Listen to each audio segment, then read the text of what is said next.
Japanese Prime Minister Shigeru Ishiba has completed the first leg of his two-nation tour in Southeast Asia. He met Malaysian Prime Minister Anwar Ibrahim this morning in Putrajaya. Both leaders pledged to strengthen defence and economic ties. CNA's Melissa Go with this report.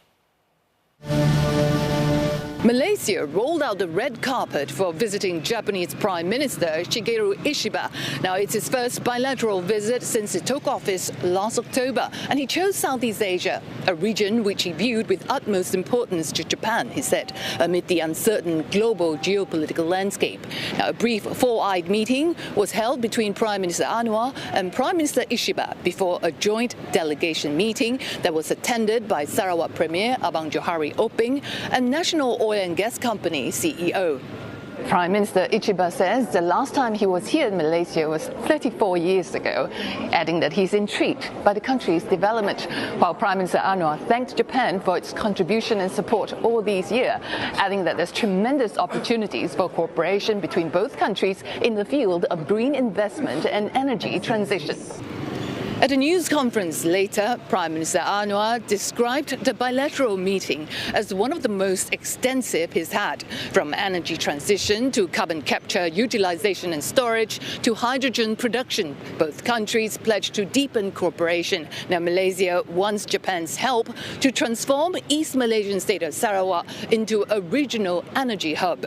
Now, currently, Petronas supplies 16% of Japan's LNG needs by delivery of carbon-neutral liquefied natural gas to Shikoku Electric and Hiroshima Gas. I also mentioned the formation of the ASEAN energy grid from Laos, Thailand, Malaysia, Singapore, and the initiative by Sarawak for energy undersea cable Sarawak to Peninsular Malaya and to Singapore. And this, of course, requires participation from Japan, other than the countries involved. And Malaysia is the ASEAN chair this year, and Japan, Mr. Ishiba said, is prepared to help countries in Southeast Asia to meet their net zero target by 2030.